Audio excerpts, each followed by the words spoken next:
Tenemos con nosotros al doctor Samuel Cueto, quien es miembro de Salud Pública y además especialista en epidemiología. Queremos saber cómo se ha manejado la pandemia en la zona de Bávaro Verón, Punta Cana. Sí, muy buenos días. Ciertamente el Ministerio de Salud Pública, entendiendo la importancia epidemiológica Perdón, ¿usted es el representante del ministerio aquí en la zona de Bávaro Verón, Punta Cana o en la zona de la Altagracia? Yo soy para la Altagracia, de epidemiólogo encargado del Departamento de Epidemiología para la provincia de la Altagracia. Perfecto, gracias. Adelante, doctor. Sí, así es.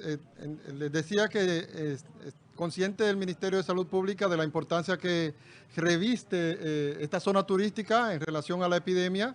Hemos tenido una presencia permanente en esta zona. De hecho, el primer caso que se detectó en el país fue en Bayahíbe. Las personas tienden a asociar a Bayahíbe con la provincia de La Romana, pero Bayahíbe es un distrito municipal de la Altagracia. Y el 29 de febrero del año 2019 identificamos el primer caso. Finalmente entró en las estadísticas el 1 de marzo. Las estadísticas nacionales reconocen el 1 de marzo como el primer caso de la enfermedad del COVID-19, producto del coronavirus, acá en el país. Se identificó en Bayahíbe, estuvimos lidiando ese día, todo el día con este paciente, hasta que logramos enviarlo al hospital de la Fuerza Aérea, donde finalmente fue diagnosticado ya en horas de la madrugada del día 1 de marzo de 2019. De modo que, como inició la epidemia por nuestra provincia, de la misma manera, el Ministerio de Salud Pública ha mantenido una presencia, una vigilancia permanente de todos los turistas que vienen.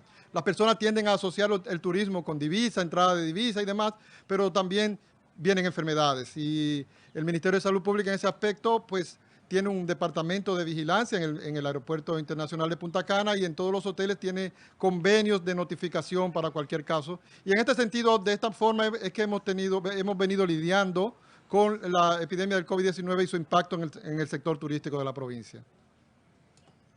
La parte de los contagios, ¿en qué por ciento se mantuvo, verdad, durante este año la pandemia? Sí, nosotros tenemos aproximadamente un 3.45% de los casos de nivel nacional acá en la provincia de la Altagracia. Y estas estadísticas tienden a ser un poco confusas porque normalmente utilizamos las bases poblacionales, las estadísticas de la ONE para los cálculos de tasas, pero nosotros tenemos una población fluctuante de turistas de toda parte del mundo que nos aportan casos, pero no nos aportan en el numerador de los casos de la epidemia, y eso hace que se abulten ligeramente los casos en la provincia y debemos desagregar los mismos en cuanto a los casos nacionales y los casos que se consideran importados de la enfermedad. Y sobre todo la realidad poblacional, porque la realidad de nosotros es que pasamos de 700,000 habitantes. Y en las estadísticas tenemos 345,000 y pico de habitantes, siendo que pasamos de los 700,000. ¿Y el porciento de fallecimiento? Bueno, hasta ahora tenemos 69 fallecidos a causa del COVID-19 acá en la provincia, siendo que tenemos 9.200 casos diagnosticados. Tenemos una tasa de fallecimiento un poquito por encima de la media nacional, pero como les decía anteriormente, aparte de esto, nuestro hospital, Nuestra Señora de la Altagracia, funciona como un hospital regional. Tiene la unidad de COVID más importante de la región y recibimos casos del Ceibo, desde Atomayor hasta de San Pedro de Macorís hemos tenido casos y estamos peleando para limpiar la base de datos y desagregar aquellos casos que han fallecido en nuestro territorio, pero fueron contagiados en otro lugar y vinieron ya en condiciones quizás precarias, lo cual ha estado abultando ligeramente también nuestras estadísticas. Bueno, pero también tenemos otra situación. Muchos trabajadores de otros municipios y provincias de aquí que se han ido a otros lugares y se habla de que hay subregistros prácticamente en todo el territorio nacional porque no ha habido forma de controlar personas que se han contagiado y que no se han reportado. Así es, entonces tenemos los muertos, se reportan todos, pero los casos no. Entonces eso afecta el indicador de letalidad de la enfermedad porque se cuentan número de casos y número de fallecimientos. Tenemos el número de fallecimientos, pero el número de casos está subregistrado y eso hace también que nuestras estadísticas estén un poco desfasadas. Doctor, viendo que en otros países, sobre todo países que fueron muy golpeados por la epidemia, como los casos europeos, se han ido cerrando en estos últimos días, a pesar de que están en un proceso de vacunación. Nosotros, sin embargo, hemos como flexibilizado mucho las medidas. ¿Realmente es recomendable haber flexibilizado tanto? Una salvedad antes de que él te conteste. esos cierres, porque aquí yo digo que hay unos periodistas que son encierristas. Cerraron Francia, cerraron 19 de 101 departamentos, sí. 19 de 101. Y el cierre es por 3 semanas. Claro. Aquí permanecimos un año, donde flexibilizábamos un chin, volvíamos para atrás. 3 semanas, 19 departamentos de 101. Adelante. Sí, los criterios para determinar un cierre tiene que ver incluso, es para evitar que se desborden y se sobrepasen la capacidad de respuesta del departamento del Ministerio de Salud Pública de cualquier país. En este aspecto, nosotros, por ejemplo, en la zona tenemos 5 hospitales de tercer nivel que tienen unidad de COVID. Tenemos desde de las 89 camas para pacientes COVID que tenemos en la provincia, el día de hoy amanecieron 11 camas ocupadas. O sea, tenemos un 88% de disponibilidad para el COVID. Entonces, esas son algunas de las razones que podemos utilizar para mantener la flexibilización, porque el problema no es que los pacientes se contagien del COVID, el problema es que se fallezcan, que se compliquen y que no haya una capacidad de respuesta para la enfermedad. Tenemos unidades de cuidados intensivos, igualmente el día de hoy amanecieron 4 pacientes en las unidades de cuidados intensivos de la provincia. Entonces, tenemos una capacidad de respuesta que permite cierta flexibilización. Sin embargo, doctor, es bien reconocido que dentro de los patrones y protocolos que se llevan en los últimos días, a pesar de estos días de vacaciones que la gente se las toma, el contagio se espera sea mayor porque la gente se está aglomerando. Sin embargo, la flexibilización no ayuda. ¿Está usted de acuerdo con la flexibilización, usted como epidemiólogo? Como epidemiólogo yo tengo mis propias convicciones, obviamente obedecemos a políticas nacionales, a otras consideraciones que escapan a mi nivel de respuesta, por así decirlo. En ese sentido, entonces, nos abstenemos y simplemente nos limitamos a cumplir con los protocolos, a eficientizar las medidas, a pesar de que el riesgo aumenta, el riesgo relativo por la flexibilización y sobre todo, estamos en medio de una campaña de vacunación, de inmunización de la población y la gente tiende a confiarse. O sea, esperamos que haya un pico en el número de casos. La vacuna no inmuniza, doctor, ¿eh? No, eso mismo, por eso mismo le estoy diciendo. Pero la visión de las personas es que sí inmuniza. Entonces, hay que decírselo a la gente. Aunque usted se vacune, usted tiene que seguirse protegiendo. Recuerde que la vacuna está todavía en fase experimental. Sí. En ese aspecto, la vacuna, hasta ahora lo que han demostrado los ensayos clínicos es que evita los casos graves. Hemos alcanzado pues un nivel de confianza con estas personas que desde cualquier parte del mundo quieren visitar a República Dominicana. Hemos sabido proyectar con eficiencia lo que hemos manejado, los controles que hemos establecido aquí en la zona turística de Bávaro, Verón, Punta Cana. Definitivamente, yo creo que hemos sido un ejemplo en cuanto al diagnóstico temprano, la identificación de casos y el manejo oportuno de los mismos. Creo que, de hecho, como sucedió cuando el cólera en el 2011, la respuesta que dimos, y de hecho dejamos muchas lecciones aprendidas, hasta el punto de que el libro Memoria de la Organización Panamericana de la Salud tiene un capítulo de nuestra autoría que fue dedicado al impacto en el sector turístico de la epidemia del cólera acá en el país. Y esperamos, eso dejó muchas lecciones aprendidas, Willy. Y estas lecciones las hemos ido aplicando en cuanto a los programas que hemos desarrollado, los protocolos que hemos implementado y la manera como hemos enfrentado la epidemia. Creo que en ese aspecto podemos ser un ejemplo para otros lugares. Y la diferencia estadística entre los contagios de la provincia de Altagracia per se y la zona turística de la provincia de Altagracia. ¿Cuál es esa diferencia estadística que hay entre una y otra? Bueno, la positividad para la provincia está alrededor del 11.2, mientras que acá en el área turística la tengo por alrededor de 8.1% de positividad. Y en ese sentido, a pesar de que tenemos una gran población flotante, tenemos que decir que las estadísticas tienen esa dirección. Esa es la demostración. En la provincia donde los protocolos, se hablaba mucho de eso, mantuvieron cierta normalidad, al menos dentro de los hoteles. Recuerdo que se discutía, lo discutíamos allá en la capital, bueno, ¿y por qué ese protocolo que permitía que ciertos hoteles con cierta cantidad de gente, vimos la foto de Año Nuevo, mantuviera cierta normalidad, por qué ese protocolo no se aplicaba en otras áreas? Yo creo, y usted como epidemiólogo está siendo muy objetivo, no le va a llevar la contraria a las instituciones, lo sé, pero lo que la data nos está diciendo entonces es que la flexibilización se ha producido desde hace un par de meses y los datos se están bajando.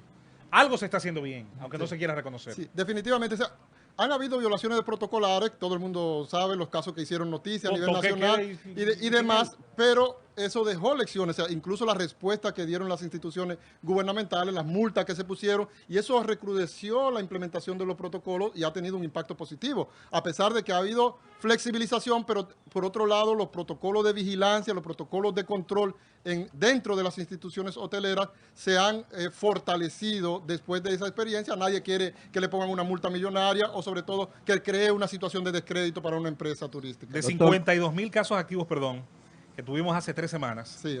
estamos hoy al cierre de las estadísticas que muestra Salud Pública ayer, en 37.000 casos activos. Sí. De esos 37.000 casos activos, usted suma la ocupación hospitalaria y no llegamos a 800 personas hospitalizadas. Así es. Hoy, Sí, por es. COVID-19. Ese reflejo, yo creo que merece algo de crédito al personal médico dominicano. Así también. es, muchas gracias. Es relativamente, hemos dejado el forro en enfrentando esta epidemia y hemos sido enriquecidos en cuanto a una experiencia, la oportunidad de seguir capacitándonos. El ministerio ha invertido en formación de epidemiólogos.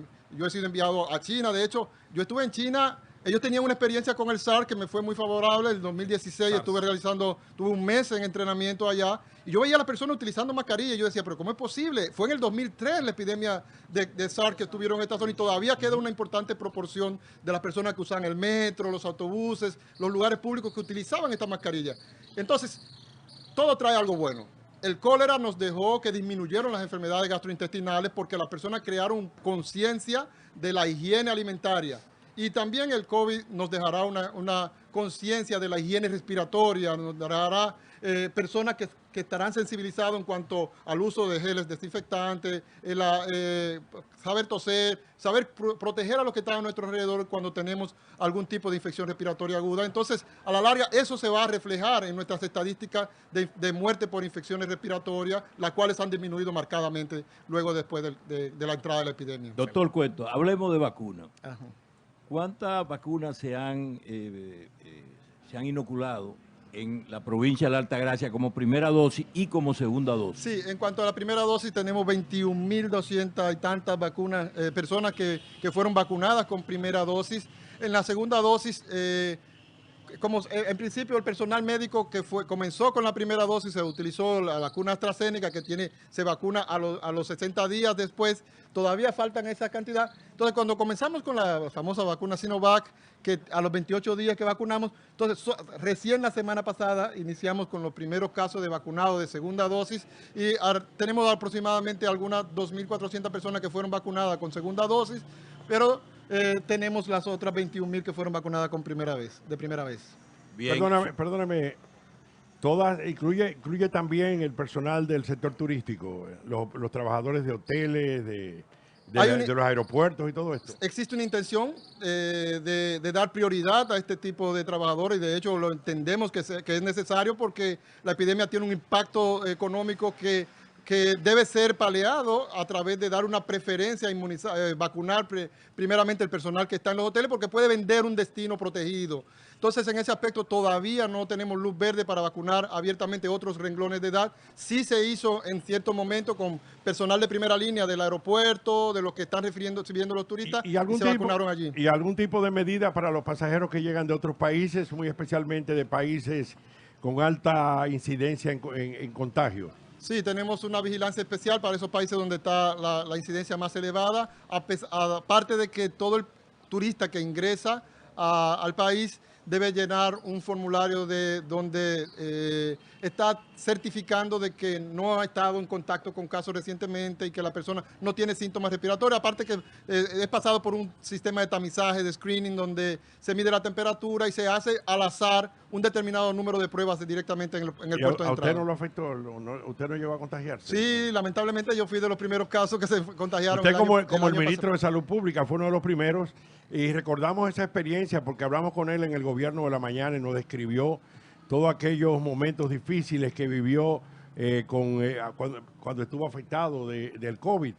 manejado allá por su equipo de hermanos de la Unión Médica que nos acompaña en todo este recorrido de Semana Santa. Así es, conocemos la epidemia de primera mano, nosotros estamos muy expuestos, somos los que estamos enfrentando los casos día a día y de mi equipo, gran cantidad, nos hemos contagiado de una manera u otra. Finalmente, de mi parte, se me estaba quedando un picheo por tirar.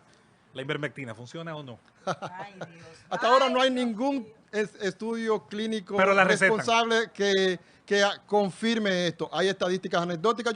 Te voy a contestar como le contesto a mis pacientes cuando me preguntan.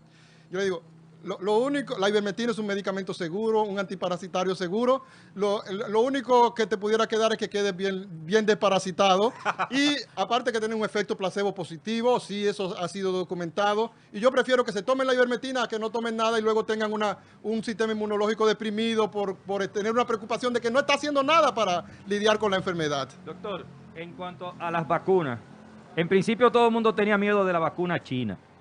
No la china porque no tiene tanta efectividad. Yo quiero esperar, incluso recuerdo que el doctor Waldo Ariel Suelo se había negado de ponerse la china. Sí. Él quería que le pusieran la de Pfizer o la Moderna. Sí, la Moderna. Ya se inoculó la de la China porque se ha demostrado que realmente tiene una efectividad.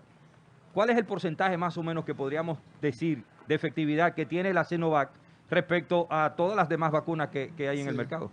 Sí, ciertamente, no solamente tenemos que considerar el porcentaje de efectividad, sino de seguridad. La vacuna de Sinovac, las 4 vacunas chinas que tenemos, ocupan los primeros escaños en cuanto a la seguridad del biológico. La de Sinovac ocupa el segundo lugar, la Sinopharm ocupa el primer lugar y luego la CanSino ocupa el cuarto lugar, me parece, y la otra, se me escapa el nombre ahora mismo, ocupa el tercer lugar. O sea, es la vacuna más segura del mercado. Obviamente, refleja un poquito menor efectividad que frente a la vacuna Moderna y la vacuna de Pfizer, que tiene mayor efectividad. Anda alrededor del 70% la vacuna Sinovac, mientras que Pfizer reporta por encima del 90% y Moderna igual. Pero los efectos secundarios son mucho más violentos, mucho más agresivos de esas otras vacunas. Y esto también hay que considerarlo al momento de tomar una decisión en cuanto a qué biológico podemos utilizar. Los efectos secundarios de la vacuna, doctor.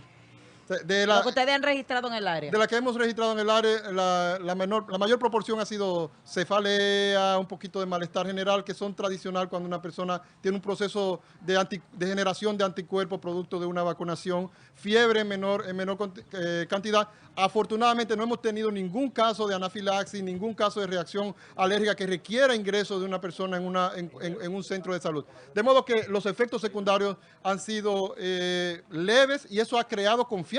En principio había hasta un 60% de la población que rechazaba la vacunación y esto se ha revertido y todos estos antivacunas han ido cambiando de opinión y personas que manifiestamente habían expresado que no se vacunarían, los hemos visto en cola para vacunarse. Bien, una última orientación al pueblo dominicano. Sí, un llamado a toda la población a que ciertamente, como se ha expresado aquí, la vacuna no es una licencia para violentar las medidas preventivas para la enfermedad COVID-19. El hecho de que usted haya sido vacunado con primera y segunda dosis, porque muchas personas dicen, no, ya yo me puse la segunda dosis, ya yo me prescindo de la mascarilla y ya puedo aglomerarme sin ningún peligro. Y esto no es así. O sea, hasta que por lo menos un 70% de la población haya sido vacunada y se genere inmunidad de rebaño, inmunidad colectiva, como se conoce tradicionalmente, sigue habiendo un nivel de riesgo. Y es por eso que hacemos un llamado a las personas, sobre todo en este asueto. En este asueto, ¿cómo, perdón? Los suecos tenían razón, entonces. Los suecos, bueno, vamos a dejarlo allí.